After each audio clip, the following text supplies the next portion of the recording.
Olá pessoal, tudo bom? Mais uma vez aqui trazendo informações de qualidade para vocês, né? Aqui o Dr. Fernando Muniz, falar sobre um tema bem interessante, é sobre fadiga, como injetar ânimo, né, nos pacientes do seu consultório. E iria deixar meu agradecimento à Central Farma por mais uma vez estar aqui participando desse evento tão maravilhoso, né? Já aconteceu ano passado e volta a acontecer esse ano, trazendo informações de qualidade para você. Vamos lá para a nossa aula. Então, como injetar tanto ânimo nesses seus pacientes? Aquele paciente já chega esgotado, ele tem queixa de esgotamento, de cansaço diurno, muitas vezes tem algumas coisinhas para consertar, né? De estilo de vida, de atividade física, de tipo de alimentação. Não é à toa que quando você vê, né, esse slide aqui, que traz um paradigma da síndrome da fadiga crônica, você vê que ele sofre de tudo isso aqui, tá? Ele tem alterações no sistema nervoso central, né, desde disfunção cognitiva, ele já vem com distúrbio autonômico, às vezes até hipotensão ortostática, sinais de inflamação crônica.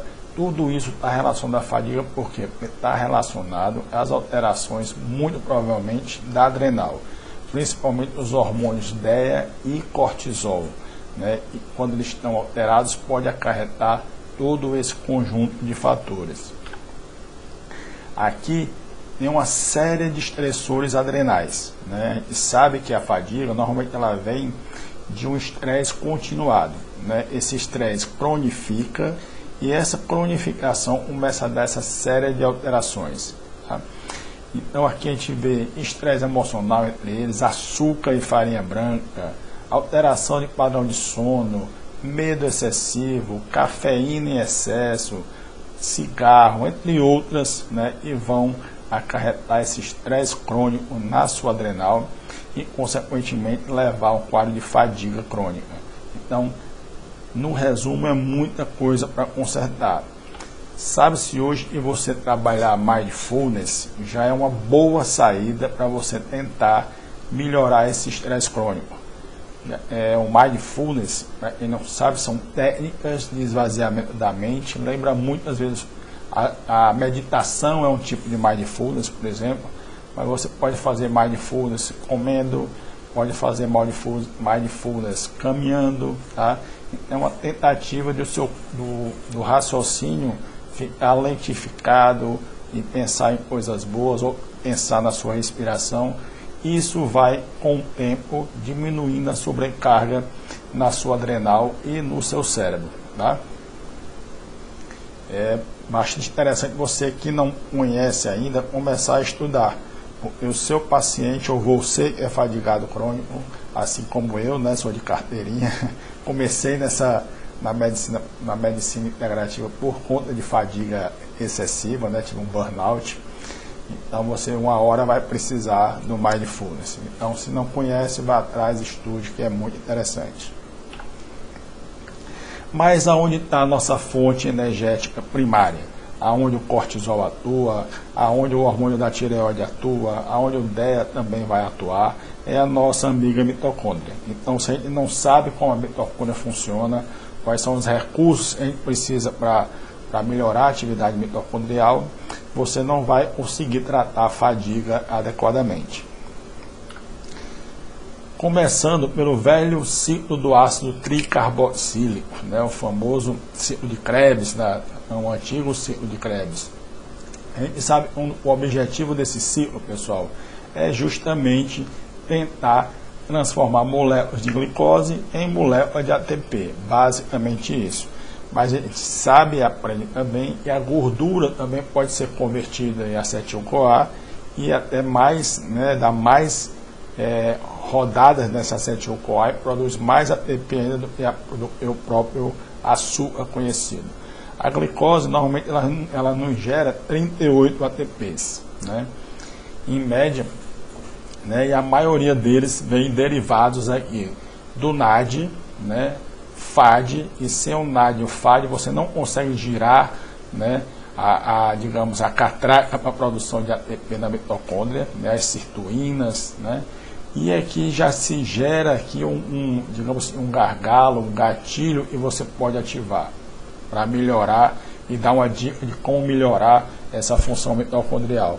Se você lembrar aqui o que é o NAD, né, e o que é o FAD, nada mais é do que niacina e aqui a flavina, né? Então nós temos aí B3 e B2. Então já fica a dica do que a gente pode começar a trabalhar para melhorar fadiga nesse paciente, de função mitocondrial. Aqui um pouco mais amplo, já vê a produção de acetil-CoA a partir do ácido graxo, né? Então, quanto mais carbonos tem, né, esse ácido graxo, mais moléculas de acetil-CoA ele forma, tá? Vem dessa quebra aqui, ó. Cada quebra de ligação de carbono dessa vai gerada, isso é gerado por beta-oxidação, você vai gerar moléculas de acetil-CoA. Então aqui, por exemplo, nós tivemos 8 quebras de carbono, um ácido graxo, um cadeia média, você sofre a beta-oxidação em cima desses 8 e você vai ter 8 moléculas de acetil-CoA.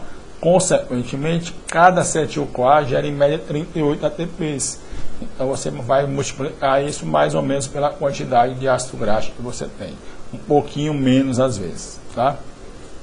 Então mostrando que a gordura ela dá mais energia, né, do que o açúcar. Outra informação interessante de você saber é em relação à carnitina, né? Sem a carnitina, você não consegue usar os ácidos graxos na beta-oxidação e jogar para dentro da célula. Então a carnitina é uma porta importante, ela tem que estar funcionando para fazer esse transporte. Mas como é que eu sei que ela não está funcionando? Você pode fazer o teste terapêutico, repor a carnitina e ver se melhora a fadiga ou não do seu paciente, ou você pode avaliar alguns ácidos orgânicos que você consegue ver se está indiretamente se a carnitina está funcionando ou não. Por exemplo, os ácidos graxos que vêm pela corrente sanguínea, né, pelo capilar sanguíneo, eles são absorvidos, né, pela célula e ela iria ser metabolizado ou transportado pela carnitina. Caso haja problema, esses ácidos graxos eles são transportados então até os peroxissomos, aquelas organelas, e fazem digamos assim, o tratamento desse ácido graxo, né, uma outra forma de utilização, e aí eles produzem como substrato o adipato e o suberato. Então, obviamente, se você tem um aumento de adipato e um aumento de suberato, é sinal indireto de que a carnitina não está funcionando, tá? Mesma coisa quando você tem o butirato, é um ácido graxo de cadeia curta produzido pelas bactérias intestinais. Esse butirato é para vir para cá e servir também de fonte de nutriente para energia através da carnitina. Se ele também não está sendo metabolizado, ele vai ser transformado em etilmalonato. Então, é um outro ácido orgânico que pode ser dosado para avaliar a função de carnitina. Então, se você tem esses substratos, né, esses ácidos orgânicos aqui, como são chamados, aumentados, você está indicando que você está com uma baixa beta-oxidação e, consequentemente, redução de função da carnitina. Esses ácidos orgânicos, eles são dosados na urina, né? Você pode, se quiser, solicitá-los. Tem um exame, digamos, comercial, já dosa 47 tipos de ácidos orgânicos, eu gosto bastante, da Health Metrics, né? Mas você também pode solicitar para o paciente dosar isoladamente no laboratório em urina de 24 horas. Tudo bem? Seguindo adiante, aqui você tem um apanhado geral de como funciona tudo isso, né? O que é que serve de cofator, as vitaminas do complexo B aqui, ó, elas já servem de cofator e na produção da acetil-CoA no início, como no final, na produção de ATP também, né? Você vê aqui que para rodar o ciclo, né, você vai precisar de vitamina de complexo B em quase todo o circuito, tá? A gente vê nesse gráficozinho também, e nós temos como fonte de acetil-CoA, além do carboidrato, os ácidos graxos, né, o glicerol, o colesterol, e pela carnitina, e quando ela não está funcionando, sobra aqui os ácidos orgânicos que eu comentei com vocês agora, né? E os aminoácidos também servem de fonte de acetil-CoA, tá? Para essa metabolização. Quando chega nesse patamar aqui de coenzima E10, né? Será que eu preciso repor coenzima E10? Será que está sendo produzido adequadamente? Tem também o ácido orgânico que pode ser dosado, né? É justamente o hidroximetil glutarato, é esse moço aqui. Se ele é um cofator para a produção de coenzima Q10, se ela não está sendo produzida, você pode dosar isso aqui na urina. Se ele estiver elevado, é sinal que a coenzima Q10 não está sendo produzida adequadamente. Outra causa de fadiga é a fadiga que a gente chama de central, né? Geralmente por carência de dopamina, tá? E algumas vezes de serotonina também. O paciente começa a funcionar mais à base de adrenalina para compensar a falta de cortisol, a falta de dopamina, né? E gera aquele estado de ansiedade, o paciente está ligado, mas com a sensação de cansaço presente. Então, você avaliar se a produção de dopamina está sendo produzida também é interessante ver. Então, o ácido homovanílico, né, é uma forma de dosar também na urina se essa produção de dopamina está sendo feita de forma adequada ou não. Aqui tem uma série de derivados de combinação, né, o homovanilato, o vanilmandelato, é derivado da adrenalina, e o 5-hidroxilindol-acetato é derivado da serotonina. Então, por aqui, por esse combinado também de substratos de ácidos orgânicos, você consegue ver a causa, né, do que está acontecendo e levando, talvez, a essa fadiga. Tá certo? Geralmente, insuficiência de dopamina dá muito cansaço mental, né, frontal, pode cursar também com redução da libido. Aqui são alguns ácidos orgânicos, né, como se fosse um sumário, né, de deficiências, e você vê nesse paciente, por exemplo, ele tem deficiência de carnitina, né, ele tem o etilmalonato aumentado, certo? Ele tem também um excesso de L-lactato no metabolismo de carboidrato dele, sinal que ele tem carência de vitaminas do complexo B e do nosso amigo aqui, ó, a gente utiliza muito, ó, ácido lipoico, tá? Ele é fundamental para essa produção, principalmente inicial, de energia, ali naquela fase de produção de piruvato. Aqui é como vem a leitura do exame, então você vê que tem os marcadores que você precisa avaliar para repor esse metabolismo de carboidrato. Esse paciente aqui tem um excesso de etilmalonato, mas o adipato dele também já está quase no limite, ó, mostrando deficiência de função de carnitina. Aqui só para mostrar a cadeia de produção dos hormônios esteroides, né? Mostrando que o DEA está lá no começo da cadeia, é um hormônio energético importante, e quando você não consegue metabolizar a dopamina, geralmente é por insuficiência da CONT. Aqui é só para lembrar que a CONT, pessoal, também serve para hidroxilar a estrona, né? Para deixar ela menos tóxica, tá? Então, se você tem deficiência de dopamina, por insuficiência da CONT, você também pode ter um excesso de estrona mais cancerígena, por exemplo. E mostrando só os marcadores aqui, ó, vanilmandelato, homovanilato. Então, aqui é um paciente, ó, que tem carência de dopamina e de adrenalina também. A serotonina dele está até boa, é o hidroxilindol-acetato, tá? Então, marcadores interessantes para se trabalhar com isso. Esse marcador também aqui é muito interessante, pessoal, para quem quer saber se realmente precisa repor ácido fólico. É o formiminogglutamato. Ele em excesso é sinal que tem ácido fólico em excesso, e ele muito baixo é o contrário, obviamente, tá? Aqui esse slide eu puxei mais para a gente ver quando você está precisando repor lactobacilos ou tem excesso de lactobacilos, é o delactato, tá? Então, se você tem um delactato muito alto, por exemplo, que também tem a ver com produção de energia, principalmente intestinal, o intestino é um roubador de energia quando ele está inflamado, né? Então, se o delactato está alto, é sinal, e além de má metabolização de carboidrato, você está produzindo, né, um tipo de lactato que é neurotóxico, partindo dos lactobacilos acidófilos. Então, acaba que gera uma contraindicação de repor lactobacilos acidófilos. Você vai ter que preferir, por exemplo, os bifidobactérios numa reposição, tá? E o índica, que está bem elevado também, é um sinal de má metabolização de proteínas, por exemplo, de aminoácidos, né? É como se estivesse putrefando no seu intestino, normalmente por carência de ácido clorídrico ou de enzima digestiva. Isso aqui também é um roubador de energia.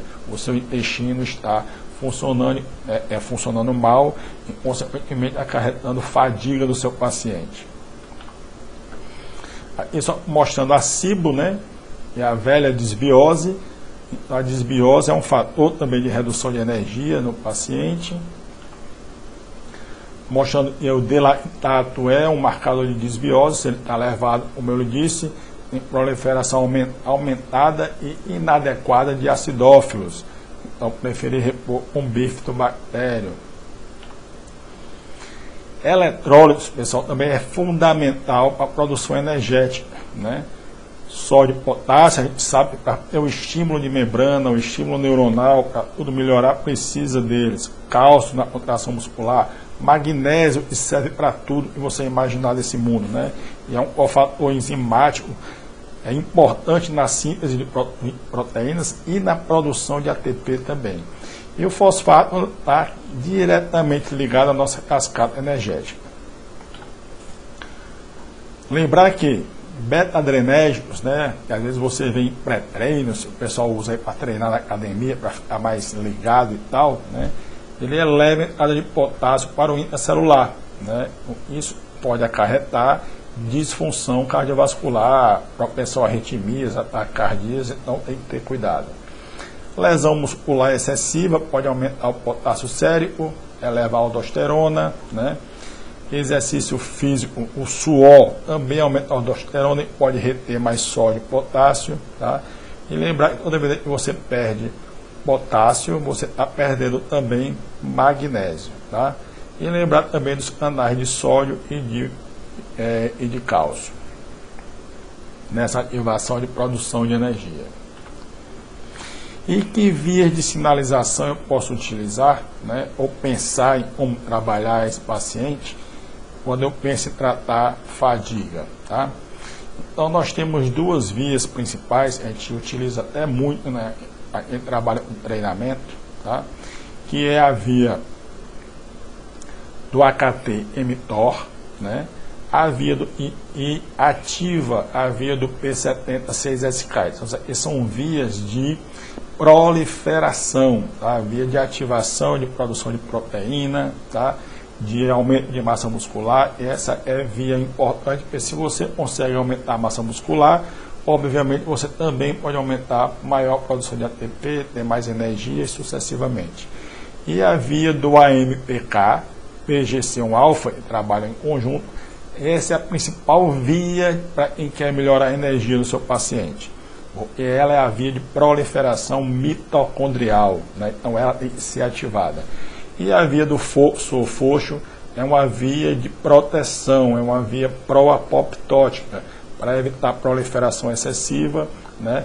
E também a via é ativada quando você tem apoptose por algum estímulo inadequado. Por exemplo, o uso de corticoides em excesso pode levar à apoptose. Estresse em excesso também estimula a via do foxo.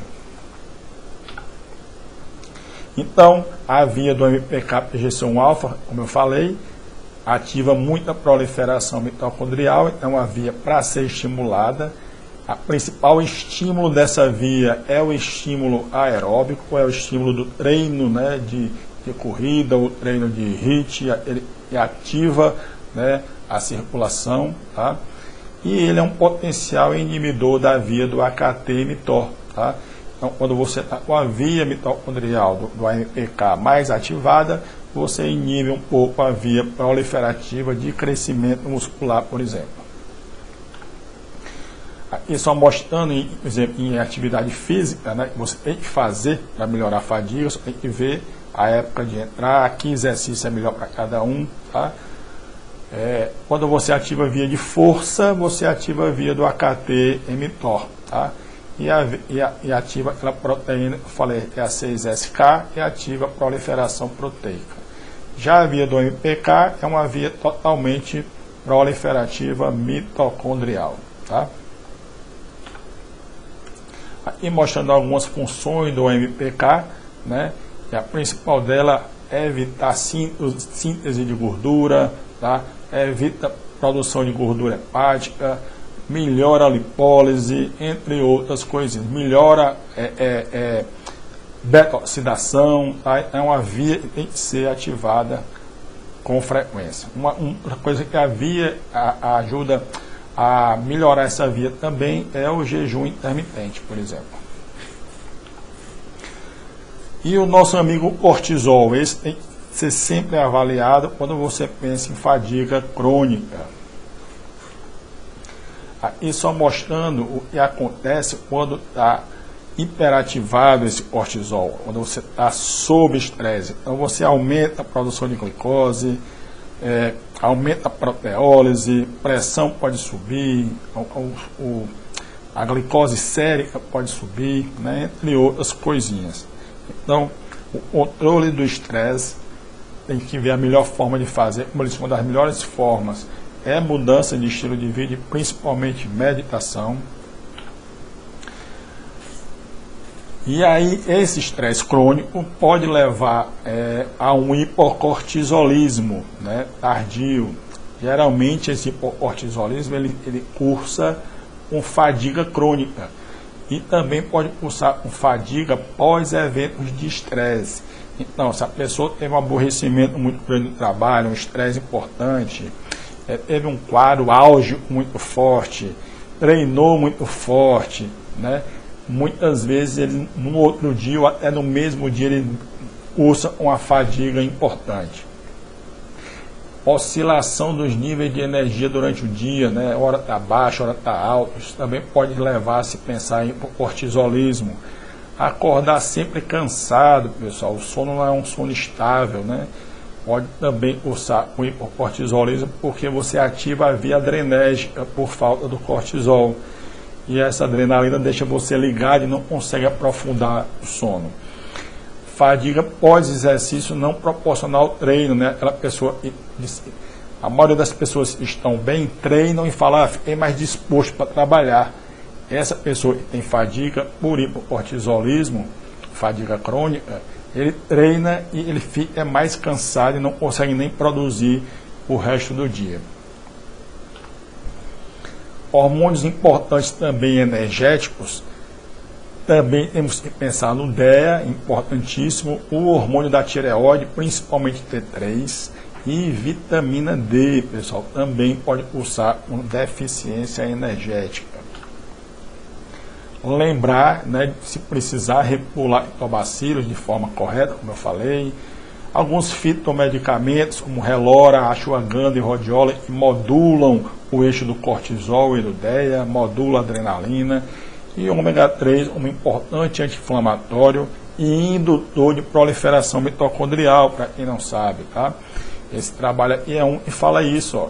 O ômega 3 ele melhora biossíntese mitocondrial em células do músculo esquelético, né? Então, além de todos os benefícios que o ômega 3 tem, ainda tem mais esse benefício.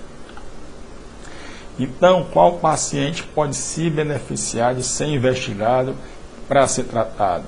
Todo paciente que está perdendo rendimento, paciente tem cansaço não compatível com o treino, má resposta ao treino, evoluindo com síndrome metabólica sem explicação, ou paciente em overtraining.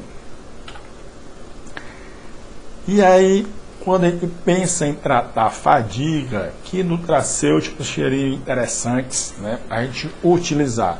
Então, de cara, a gente pensa na carnitina, né, pessoal, para melhorar aquela entrada do ácido graxo na célula para a produção de ATP. O cromo, ele melhora muito a resistência à insulina, consequentemente a metabolização de açúcar e de gordura vai ficar mais fácil. Todo o suporte à tireoide para a produção de T3, então ver as deficiências de ferro, de selênio, de vitamina C, de zinco e magnésio é importantíssimo para isso. Cafeína e teacrina é discutível, como eu falei, vou aumentá-la, mas a reposição pode ser feita ou não, ela dá uma ligada na hora, mas se você já tem um cortisol baixo, já é um fadigado crônico, essa fadiga pode acabar piorando e não ser tão interessante assim, tá? E por último, o PQQ, tá? O PQQ é um booster mitocondrial importante, só que se você já está intoxicado, né, já tem uma mitocôndria doente, às vezes nas primeiras sessões você tende a piorar desse processo de cansaço, ter mais reações colaterais, inclusive eu vou comentar algumas com vocês aqui dentro de instantes.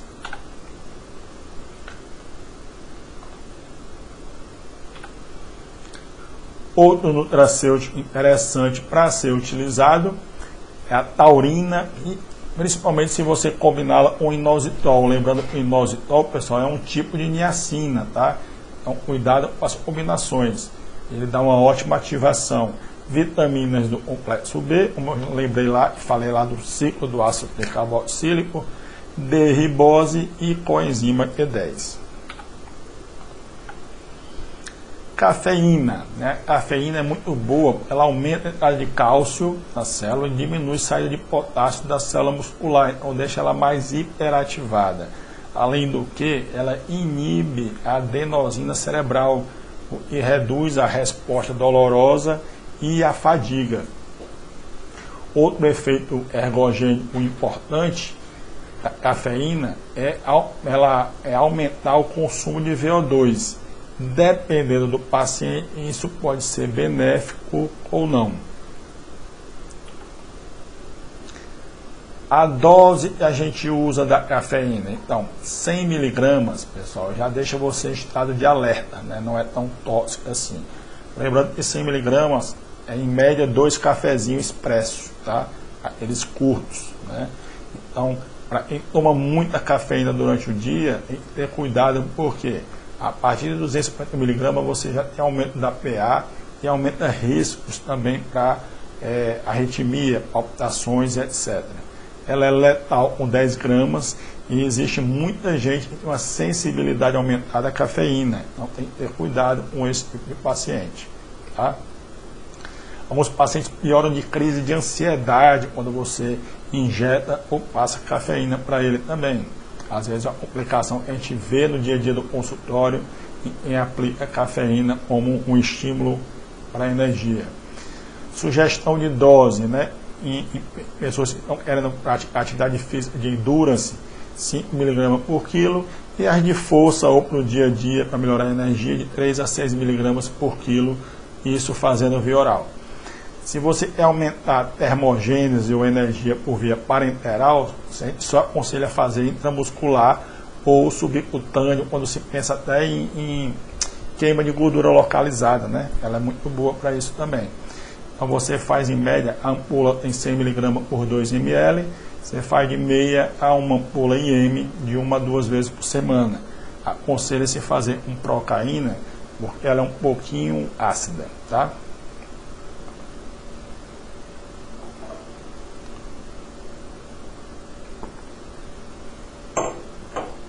A teacrina, que é da mesma família da cafeína, né? Teoricamente uma função muito parecida. A vantagem dela é que ela não tem os efeitos cardiovasculares tão tóxicos da cafeína. mas alguns pacientes mais sensíveis ainda sentem um pouco, tá? A dose dela é de 50 a 200 mg por via oral e já injetável de 50 a 200 mg uma vez por semana, também por via intramuscular. Já tem alguns estudos, algumas pessoas pesquisando o uso dela endovenoso, mas por enquanto não aconselha pelo risco cardiovascular. Se for fazer, quiser tentar fazer bem lentinho, gotejamento lento, tá? Aqui só um trabalho mostrando da segurança do uso da teacrina, né, e a redução de efeitos colaterais quando comparado com a cafeína. Esse eu gosto bastante quando você pensa em trabalhar com elevação de energia, é a D-ribose. É uma pentose, né, usada como fonte energética na produção de ATP, tá? Muito essencial para produzir ATP. Ela melhora muito a resistência muscular cardíaca e esquelética e melhora também o desempenho no exercício físico. E no dia a dia também, a função cerebral também melhora muito com o uso da D-ribose. Estou usando muito agora em paciente, por exemplo, pós-Covid, né? Aquela fadiga crônica, um resultado bem interessante. Logicamente, combinado com outros fatores, né? Com outros suplementos que ajudam também nessa ação. Uma taurina, inositol, eu vou já comentar mais na frente. Dose recomendada via oral de 5 a 10 gramas. Em paciente usa até 15 gramas dia, né? 3 vezes por dia. Pode usar no pré-treino para treinar, ou se tiver cansaço excessivo, repõe em 1, 2 ou 3 doses durante o dia. A dose endovenosa, normalmente você tem 500 mg por 2 ml na apresentação e você usa de 1 a 2 ampolas de 1 a 2 vezes por semana. O PQQ, esse é bem interessante, mas no uso do dia a dia injetável tem que ter bastante cuidado com ele. Ele é 100 vezes mais potente que a vitamina C. Ele é achado no kiwi, no chá verde, no espinafre e pimentão no dia a dia da alimentação, né? Tem ação antioxidante importante e melhora da cognição e melhora muito a biogênese mitocondrial, né? Só voltando e lembrando, e o uso em paciente que já tem uma mitocôndria ruim, ele pode piorar um pouco os sintomas devido àquela overdose que ele dá de estímulo, né? Ideal sempre fazer associado com a coenzima Q10, né? A dose recomendada de 10 a 20 mg via oral, ou endovenosa ou IM 5 mg por 2 ml. Se for fazer endovenosa, sempre dilua bem, né? Promedio 250 ml de soro e faça bem lentinho. Os efeitos colaterais mais comuns é náusea, sensação de calor na genitália, né? Fadiga, aquela coisa da fadiga quando você está ruim, sensação de calor epigástrico também muitas vezes dá aquela sensação de mal-estar no paciente.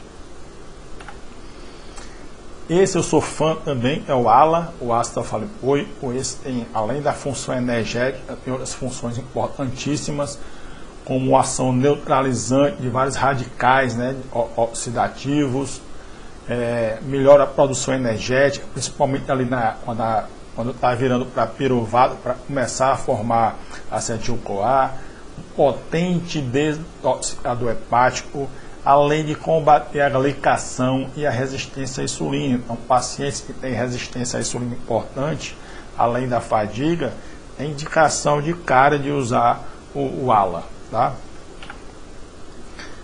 Ainda é um neuroprotetor eficiente, né, e ajuda naqueles pacientes que têm muito cálculo renal, você não sabe o que fazer.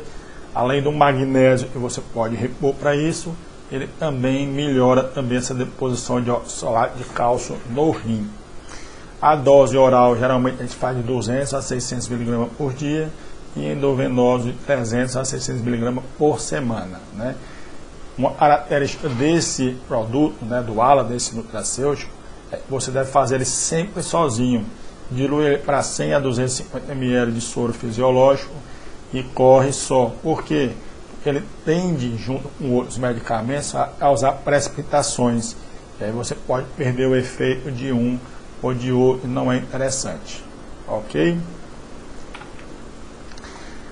O ferro é outro que eu gosto bastante de repor quando tem indicação.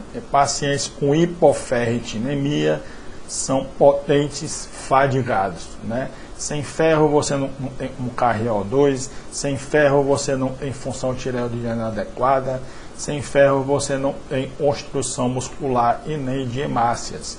Então, sempre tem que ser investigado e reposto ferro nesse paciente, senão ele não vai melhorar de fadiga. Ok?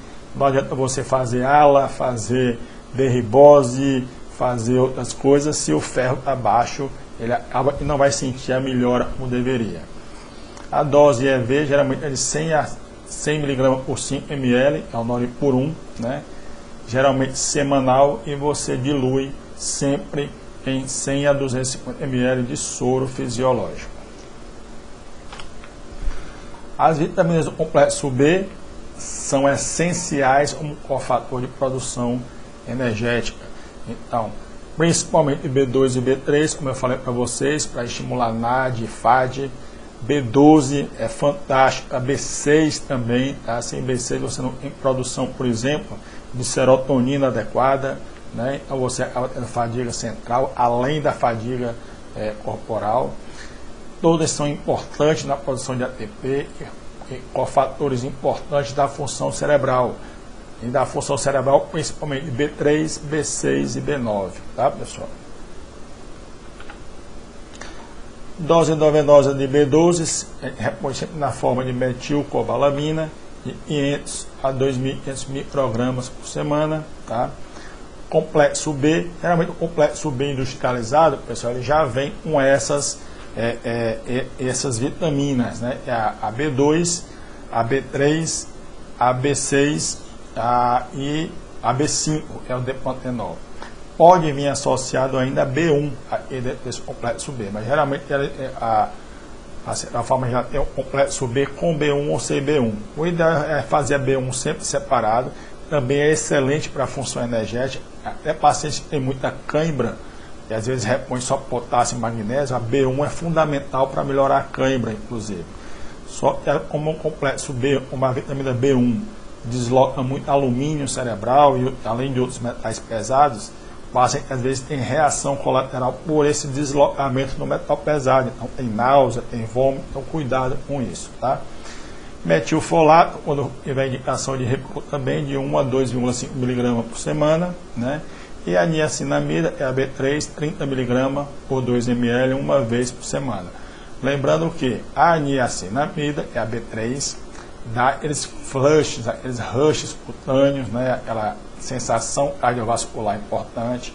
Então sempre repor, aconselho repor, sempre começar até com menos às vezes, para sentir como é que o paciente responde. Como ela está aqui também, ó, no complexo B, isso pode acontecer aqui também, tá, pessoal? Essa reação para quem é mais sensível. Então, sempre que for repor B3, cuidado para não misturar estações. Então, nicotinamida, niacinamida, inositol e o NADH, a gente vai já falar dele, todos são derivados da B3. Então, se você somar tudo isso, a reação cardiovascular pode ser importante.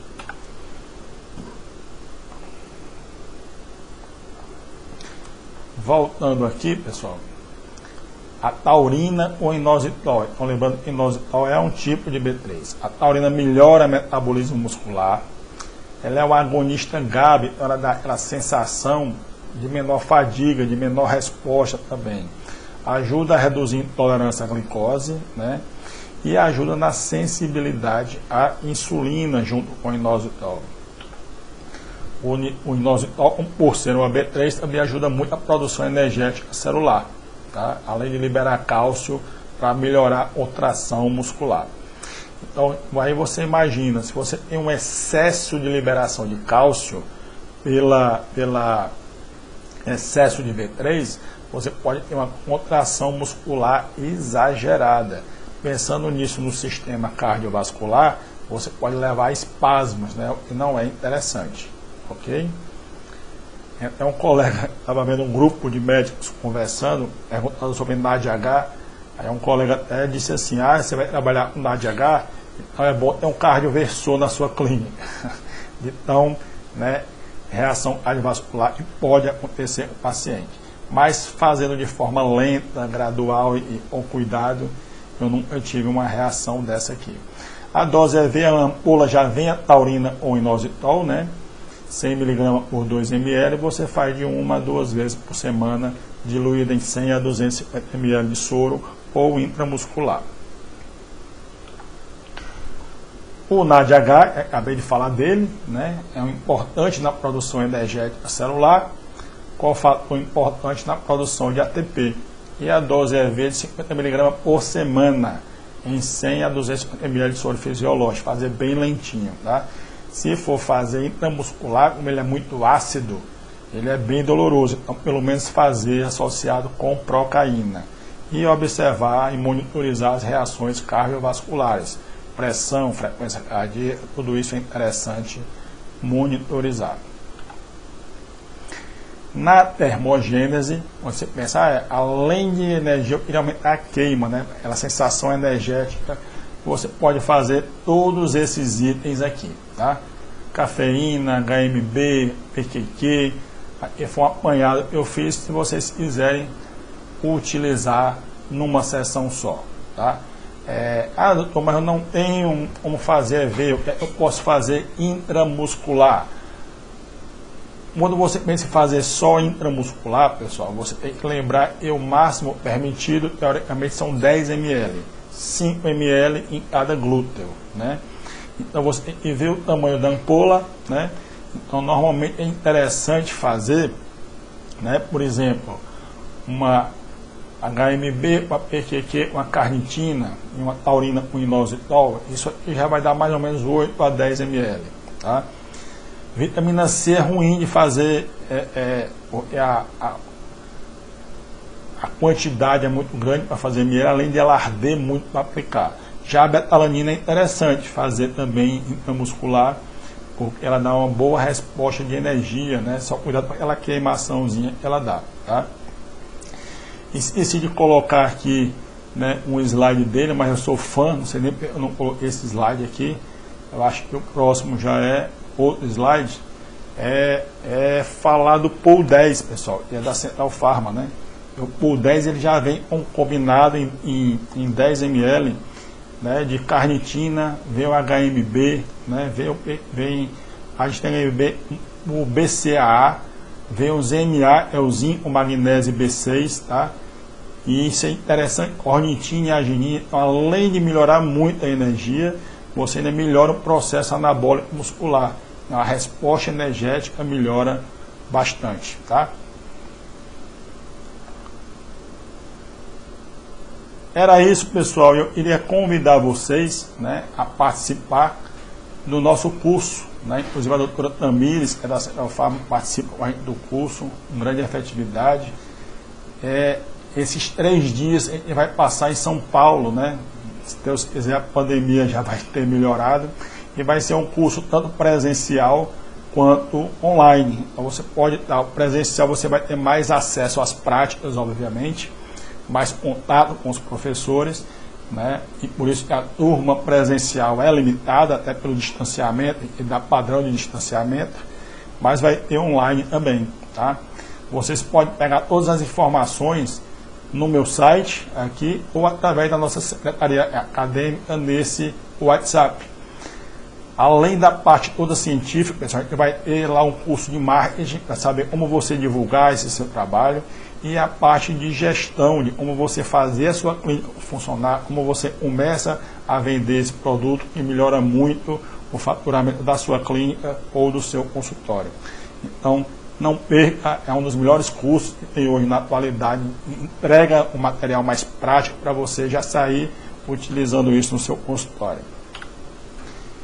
E aqueles que quiserem me seguir nas redes sociais, no meu Instagram, Dr. Fernando Muniz, e lá você também pode entrar em contato comigo, tirar suas dúvidas, estou sempre à disposição de vocês, tá?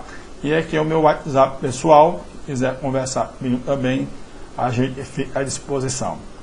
Mais uma vez agradeço ao convite, uma excelente noite para todos e aproveitem cada aula do Congresso, está maravilhoso. Abraço e até a próxima.